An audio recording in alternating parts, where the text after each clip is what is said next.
छात्रों, कक्षा 11 मैथमेटिक्स हमारा chapter number 2 relation and functions, उसकी वीडियो नंबर 2 हमने इससे पहले वाली वीडियो आपने देखी होगी, उसमें हमने सिखाया कार्टेशियन प्रोडक्ट। अब हमारे पास कुछ इसकी प्रॉपर्टी लेते हैं कार्टेशियन प्रोडक्ट की। यदि मेरे पास एक पहला सेट था ए, नंबर ऑफ एलिमेंट्स उसमें m थे, दूसरे सेट में नंबर ऑफ एलिमेंट n है, तो कार्टेशियन प्रोडक्ट में कितने मेंबर होंगे? तो m क्रॉस n। तो कितने मेंबर होंगे? m गुणा n। तो देखो अभी मैंने किया था, अगर मैं से देखूँ चैप्टर वीडियो में ये क्वेश्चन लिया था, इसमें कितने नंबर हैं? 2। इसमें कितने नंबर है? 2। 2 गुणा 2 4। तो ए क्रॉस बी में कितने मेंबर हैं? 1 2 3 4।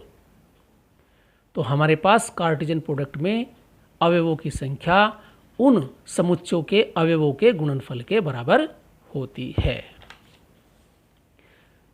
अब एक फिर दूसरी प्रॉपर्टी, यदि ए फाई है अर्थात ए नल सेट है अर्थात कोई अवयव नहीं है, या बी हमारे पास है नल सेट है उसमें कोई अवयव नहीं, तो ए क्रॉस बी जब निकालेंगे तो उसमें वो भी हमारे पास नल सेट होगा, उसमें कोई अवयव नहीं आएगा, क्योंकि हमारे पास पता है कि ए क्रॉस बी में जो अवयव होते हैं वे ऑर्डर्ड पेयर होते हैं, और ऑर्डर्ड पेयर जो बनता है वो पहला मेंबर पहले सेट का होता है, दूसरे वाला दूसरा। जब दूसरे में या पहले में कोई अवयव नहीं है तो इस प्रकार कोई भी कार्टेशियन प्रोडक्ट में मेंबर नहीं आएगा। अब है ए क्रॉस ए, अगर हमारे पास एक सेट ए है और उसे ही हम दूसरा सेट मान लें ए, और दोनों की प्रोडक्ट निकालें तो वो ए स्क्वायर लिख सकते हैं। तो ऐसा एग्जाम्पल भी हम करेंगे, जैसे कि अगर मैं फॉर एग्जाम्पल अगर मैं लूँ ए क्रॉस ए निकालने का, देखो ए एक सेट है 1 2, और तुमसे कहा जाए ए क्रॉस ए निकालिए, तो ए क्रॉस ए का मतलब हुआ 1 2 कोमा 1 2, 2 मेंबर, ये 2 मेंबर, तो तुम्हें ये एक अलग सेट हो गया, ये अलग सेट मान लो, और इस तरह निकाल लो। पहले लिखो 1 1, फिर 1 2 2 1 और 2 2, 4 मेंबर होंगे, और उसको सेट को हम ऑर्डर्ड पेयर में लिख देंगे, और ये हमारे पास ए क्रॉस ए। अगर हम ऐसे 3 सेट है ए क्रॉस ए भी निकाल सकते हैं, फिर उसकी दोबारा निकाल दें। अब यहाँ देखे मैंने दिखाया है, एक सेट है 1 2, एक सेट है 4 5, एक सेट सी है उसमें 6 है एक मेंबर। अब हमें निकालनी है ए क्रॉस बी क्रॉस सी,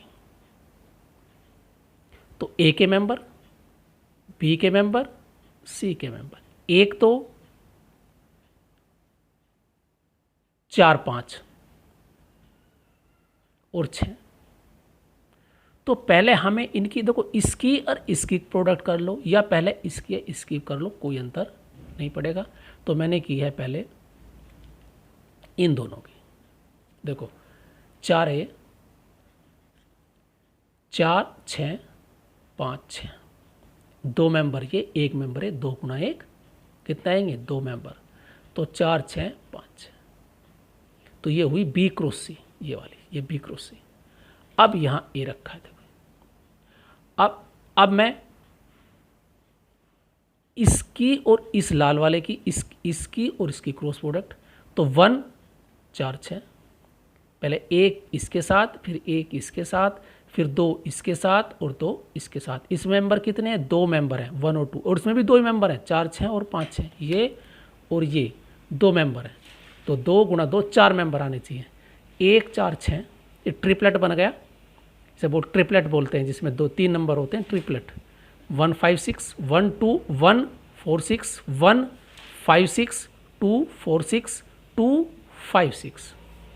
तो हम देखते हैं इसमें 2 मेंबर, इसमें 2 मेंबर, इसमें 1 मेंबर, 2 गुणा 1 अर्थात कुल 4 मेंबर। तो ये हमारा एक सत्यापन हो गया। तो हम number of A cross B में कितने होंगे? 4, और ये हमने देखे 4 मेंबर हैं। अब तो ये मैंने कुछ इसकी प्रॉपर्टी तुम्हें बताई, कार्टेशियन प्रोडक्ट निकालना तुम पर आ गया होगा। तो अब हम इसकी एक्सरसाइज लेते हैं। तो पहली एक्सरसाइज है इसकी 2.1, चैप्टर नंबर 2,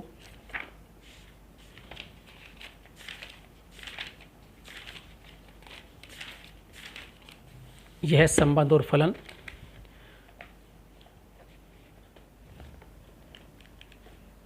समुच्चयों का कार्तीय गुणन, कार्टेशियन प्रोडक्ट ऑफ सेट, इसे अच्छी तरह पढ़ लें, मैंने सब बता दिया ये। अब इसकी एक्सरसाइज है ये वाले 2.1 का पहला क्वेश्चन है, हमारे पास दो ऑर्डर्ड पेयर दिए हैं तो एक्स वाई के मान ज्ञात करने हैं।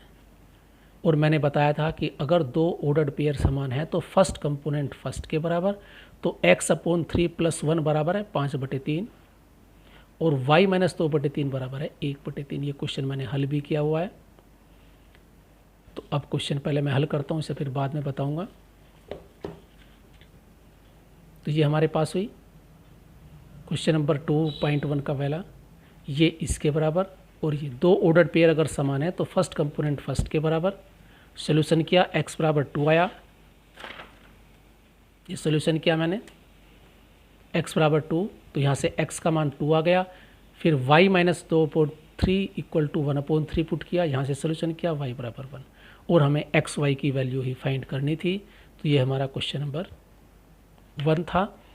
अब मैं करता हूँ क्वेश्चन नंबर 2, समझाता हूँ मैं थोड़ा सा। तो हमारे पास ये है, क्वेश्चन नंबर 2 को ध्यान से देखें। x यदि समुच्चय A में 3 अवयव हैं, A में कितने अवयव हैं? 3। समुच्चय B 3 4 5, इसमें भी तो 3 ही अवयव हैं, तो A क्रॉस B के अवयवों की संख्या क्या होगी बताइए। A में कितने हैं? 3, B में भी कितने अवयव हैं? 3, तो 3 × 3 9, तो कितने अवयव आएंगे? 9। अब आते हैं क्वेश्चन नंबर 3 पे। यदि G = 7 8, H = 5 4 2, तो G क्रॉस H फाइंड करना है। तो बड़े आराम से, तो पहले G क्रॉस H, पहले G 7 5 7 4 7 2 8 5 8 4 8 2।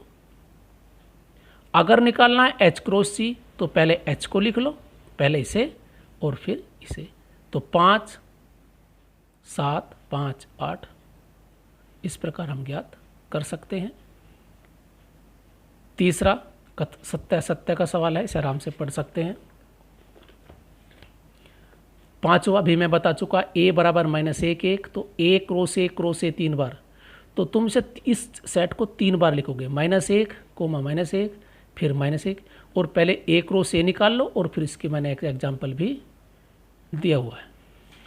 ऐसे ही question number 6, A cross B, अब की बार हमें A क्रॉस B दिया है और हमें A और B सेट ज्ञात कर लें, तो बहुत आसान काम है, तो बड़े आराम से ज्ञात कर सकते हैं।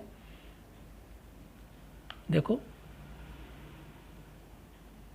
पहले कोऑर्डिनेट इकट्ठे कर लो, वो तो सेट A होगा, A B B, तो रिपीट नहीं होता, तो क्या हुआ? सेट A B हो गया। सेट B की बात करें, बाद वाला कोऑर्डिनेट X Y, तो A तो हो गया A B और B हो गया X Y। आंसर 7 को सत्यापित करना है। A की वैल्यू, A सेट दिया है, B दिया है, C दिया, D है, तो पहले हम B इंटरसेक्शन C निकाल लें, अर्थात B और C के कॉमन एलिमेंट निकाल लें, B और C के कॉम्पोनेंट निकाल लें। देखो मैं निकाल के दिखाता हूँ।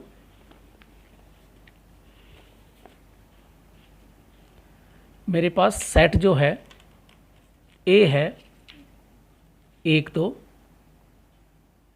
B है मेरे पास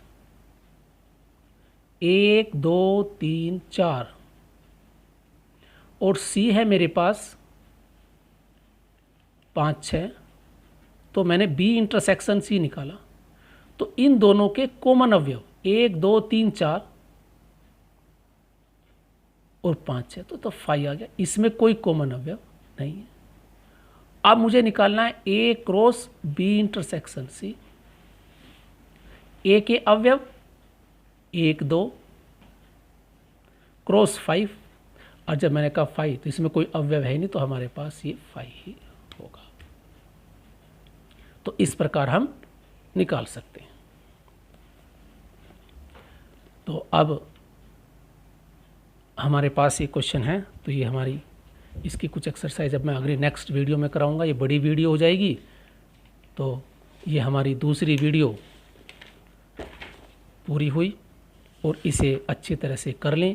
तो इसे मैंने क्वेश्चन कराया, थोड़ा सा बताया, और इसे अगर किसी ने मेरा चैनल सब्सक्राइब नहीं किया हो तो चैनल सब्सक्राइब कर लें, जिससे कि आपको सब जानकारी समय पर मिलती रहे। और लाइक भी अवश्य करें, और कमेंट भी, अगर उसमें कोई कमी है तो कमी भी अवश्य बताएं। Thank you.